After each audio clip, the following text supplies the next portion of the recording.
Hi everyone, how are you? I'm Jessica, welcome back. Today we're starting the 5th and final week of the Honey Quilt Along. We're finishing up our rows, we're adding the corners and the border. Let's get started. Here is what we have so far. Our quilt is so close to being finished. We have these rows left, but as we go, these rows get smaller and smaller, so this is gonna go quick. We're gonna sew these rows and add them onto the quilt like we have been doing.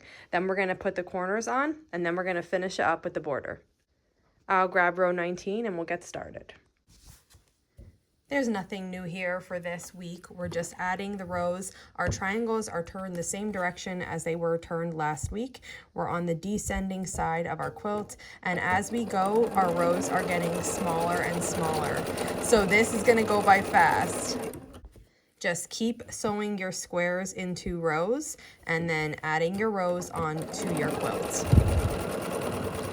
I just finished sewing my last row on. This is what it looks like in this corner. So we have two jobs now before we add the borders. We have to add the corners, and then we have to trim all these little overhangs. So I mentioned this, I think, back in maybe the second week, that you can just go up to these, hold them flat with your fingers, and then just trim that off. So I just repeat that all the way around. Be careful, like, as you're pulling or tugging, like, don't warp this too much. You don't want to mess up those triangles. So you're just going to go all the way around the quilt. And I like to do this best with scissors. So I just go right up to it. Now what that leaves you with is 1/4 of an inch seam allowance from the point to the edge. And you're going to sew your border on. The other thing we need to do is add our corner triangles. And you can kind of do this in any order. There's no right or wrong.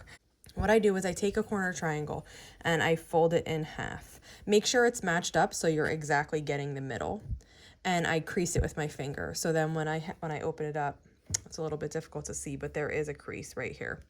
And then I take my square at one of the corners and I match this square corners and across the top, and then I crease the square. This is helping me find the center of the square so that I position this triangle correctly.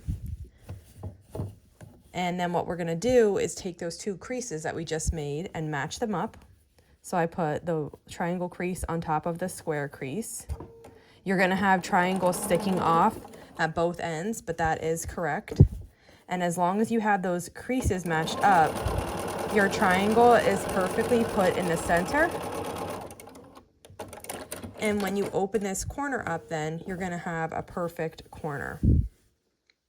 And this is gonna look just like when we were trimming the little overhangs from the setting triangles. It's gonna look exactly the same to that, but this one's at the corner. So you just take your time, trim those off as well.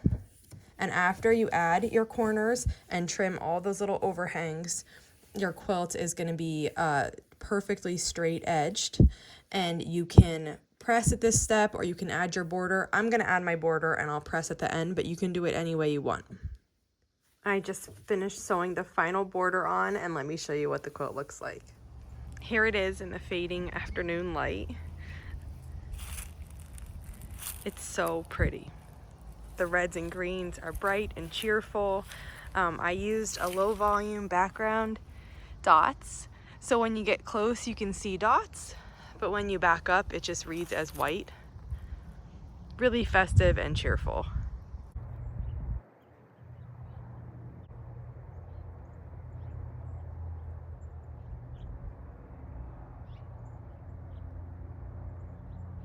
Well, that wraps it up for the Honey Quilt Along. If you have any questions on making this quilt, just let me know and I'll be happy to answer. And if not, I'll see you back here soon. Thanks for following along.